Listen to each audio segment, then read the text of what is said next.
And प्रकाश भारद्वाज।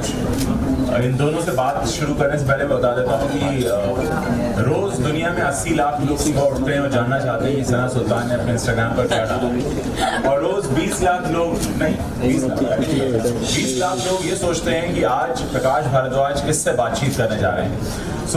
दोस्तों, ये बहुत बड़ी जिम्मेदारी होती है जब आप बहुत सारे लोगों को अपना भरोसा दे देते हैं कि हम आपके लिए कंटेंट लेकर आएंगे और आपका जो वक्त जाएगा हमारे कंटेंट को स्क्रॉल करने में वो ऐसा होगा जो आपको कुछ ना कुछ लर्निंग देगा जाएगा। सना से शुरुआत करेंगे। Sana, how you started your journey, like कब सोचा पहली बार कि मुझे कंटेंट क्रिएटर बनना है, मॉडल बनना है, एक्टर बनना है?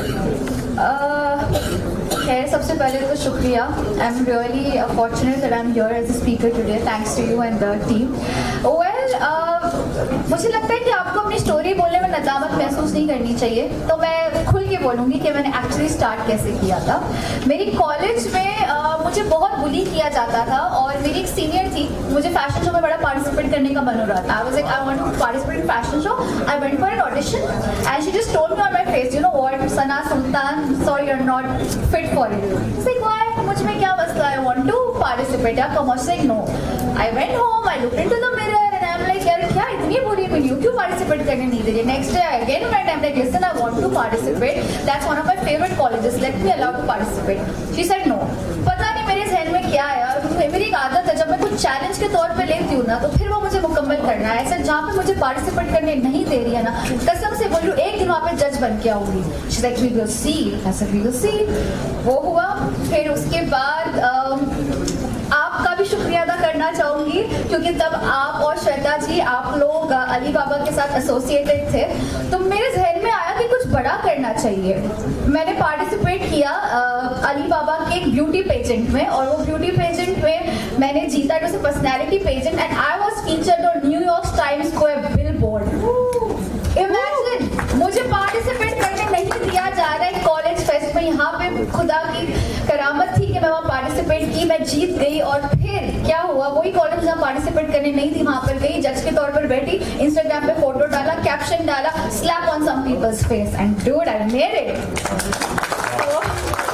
That's how it started. But आज जब मैं पीछे मुड़ के माजी में देखती हूँ ना, मैं उसका शुक्रिया अदा करती हूँ कि वो मेरे अंदर की बर्निंग पैशन को ना उसी ने मतलब और ज्यादा स्ट्रॉन्ग किया। So always thank your haters because they are your biggest motivators and that's how I started my journey. Sana, हम आपसे बात करेंगे आपकी बिग बॉस जर्नी के बारे में भी, लेकिन उससे पहले मैं प्रकाश से कुछ पूछना चाहूंगा। प्रकाश, आजकल कहते हैं दुनिया में ना दो तरह के लोग हैं, एक पॉडकास्ट दे रहे हैं, पॉडकास्ट ले रहे हैं। उसके बीच में अपनी जगह बनाना, और जैसा मैंने कहा कि 20 लाख लोगों को ये भरोसा दिलाना कि आप एक ऐसा गेस्ट लेकर आएंगे, कुछ ऐसे सवाल पूछेंगे, कि कितना टफ होता है। थैंक यू सो मच उज्ज्वल जी, सौरभ जी का थैंक यू कि उन्होंने मुझे बुलाया। मैं पहले एक लाइन आपके लिए बोल दूं कि जब लॉकडाउन चला था और आपके कंटेंट काफ़ी वायरल हो रहे थे शायद आप उस समय, और काफ़ी एक्टिव भी थे आप, खासकर सुशांत सिंह वाले केस में जी, काफ़ी देखता था आपको। और मैं देख रहा था कि भाई एक आदमी अकेले ही फाइट कर रहा है, मतलब आपने काफ़ी, मुझे लगता है कि काफ़ी रेगुलर वीडियो बनाना, रेगुलर कॉन्टेंट बनाना इतना आसान नहीं है जितनी आपने मेहनत की थी उस समय। तो थैंक्स उसके लिए कि आपने बहुत लोगों को मोटिवेट किया, बहुत लोगों को उम्मीदें दी। अब मैं आता हूँ कि इस पे कि कितना मुश्किल होता है, और आप बेहतर समझते हैं कि कितना मुश्किल होता है उसके पीछे जगह बनाना। मेरे लिए थोड़ा कम मुश्किल था क्योंकि एक तो नो डाउट सारा कंटेंट बनाना, सारे गेस्ट को लाना एक नेटवर्क का भी काम है। आप बेहतर समझते हैं कि आपके पास कितने नेटवर्क में लोग हैं, कौन आपको जानते हैं। और मेरी अच्छी बात हुई कि मेरे फ्रेंड थे अक्षत गुप्ता, जो काफ़ी वायरल हो रहे थे उस समय, मतलब शुरुआत हुई थी उनकी बुक आई थी द लैंड ऑफ नागा, और धोनी एंटरटेनमेंट ने उनके राइट्स कर रहे थे। तो मैंने ऐसे एक दिन डिस्कस किया कि भाई मैं सोचता हूँ कि मैं कुछ करता हूँ, मैंने काफ़ी लोगों को देख रहा हूँ करने का, तो मैं भी कुछ शुरू करता हूँ। तो उन्होंने बोला करो, मैं आ जाता हूँ, और वो ईजिली आ गए। मतलब मुझे एक भी होता ना कि फ्रेंडशिप बहुत बड़ी चीज़ है, कल मैं आपको बुलाऊँ और आप आ जाए, तो उतनी बड़ी फाइट मेरे लिए नहीं थी। हाँ, ये हो गया कि अक्षत गुप्ता के आने के बाद मेरी कैटेगरी थोड़ी डिवोशनल वाली हो गई, तो उसके बाद में काफ़ी बाबा मेरे शो पे आने लगे। मतलब होता ना कि मुश्किल मेरे लिए ये हो गया कि कैसे कैटेगरी को अलग करूँ। एग्जैक्टली, वो चैलेंज है, वो बड़ा चैलेंज हो गया कि मैं अपनी कैटेगरी को कैसे अलग करूँ। क्योंकि अगर मैं अपने वीडियो को किसी को भेजता था कि भाई कि आप चलो अक्षत गुप्ता आ गए, उसके बाद 2 लोग और आ गए, उसके बाद आप किसको बुलाओगे, चैलेंज आपके लिए हो जाता है। तो जब भी मैं किसी को अपनी वीडियो को भेजता हूँ तो लोग बोलते हैं आपके यहाँ तो स्पिरिचुअल पॉडकास्ट हो रहा है, तो आपके यहाँ तो बाबा तो बिजनेसमैन नहीं आ रहे थे, कोई एक्टर आने को तैयार नहीं था, तो फिर वो कैटेगरी से लड़ना मेरे लिए बड़ा चैलेंज था। मुझे लगता है यहाँ जितने भी कंटेंट क्रिएटर्स हैं उनको पता होगा कि अपनी कैटेगरी को चेंज करना, उसमें ब्रेक लाकर कुछ नया ट्राई करना, मुझे लगता है बिल्कुल किसी नए चैनल को शुरू कर रहे हैं जितना ही टफ होता है, आपकी ऑडियंस भी कन्विंस नहीं होती है। प्रकाश उस पर बात करेंगे आपसे, लेकिन हम सना के पास आते हैं और सना से जानना चाहेंगे कि ये जो बिग बॉस वाला एक मोमेंट आया आपकी लाइफ में, कैसे उसने लाइफ को चेंज किया, क्या लर्निंग्स थी, वाज इट टफ, इजी, और कैसा एक्सपीरियंस था बिग बॉस के साथ? मैं मजे की बात बताऊं, मैं बिग बॉस करने के लिए गई नहीं थी। मैं गई थी वाईकॉम ऑफिस एक वेब सीरीज की मीटिंग के मुतालिक, और वहाँ पर जो मैम बैठी थी Shalini, she is one of the heads over there, तो उनसे मेरी मुलाकात हुई, मैंने उनसे बातचीत की। कहती यार आप बहुत खूबसूरत उर्दू बोलती हैं, आपका अंदाज बड़ा शायराना लगता है, आप बिग बॉस करेंगी? अब मैं कोई झगड़ालू नहीं हूँ, उससे झगड़ा नहीं होता, इसलिए कोई बात नहीं, झगड़ा करने के 10 लोग हमारे पास है, आपकी शख्सियत है तो हम आपको ये ऑफर कर रहे हैं। तो फिर ये मेरे पास बिग बॉस आया और मुझे लगा अच्छी अपॉर्चुनिटी है, व्हाट बेटर। मैंने हाँ बोला, थोड़ा सा सोच के, घर पर थोड़ी सी बगावत करके, क्योंकि अम्मी अब्बा को लगा था मैं पहले हफ्ते ही वापस घर पे आ जाऊंगी।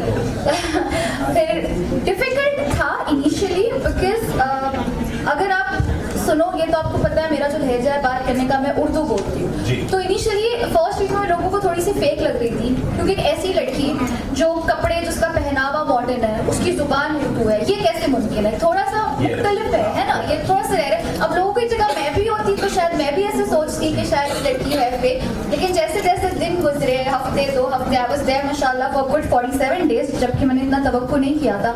आई thought probably within a week I will be out, but thanks to Anil Kapoor sir, उन्होंने मेरा आला गर्ल जो है उसको काफी पॉपुलर और वायरल किया। तो आज मुझे लोग आला गर्ल बोलते हैं, जो भी मेरे चाहने वाले, जो मुझसे मोहब्बत करते हैं। तो बहुत खूबसूरत जर्नी थी, बहुत कुछ सीखने को मिला। बट एक चीज, मैं जितने भी लोग यहाँ पर है सबको एक चीज जरूर बोलूंगी, एज अ फ्रेंड समझो या जो भी आप मुझे समझना चाहो, कि लोग आपको कुछ भी बोले, please do not change yourself for people. अपनी शख्सियत लोगों के लिए तब्दील मत करो।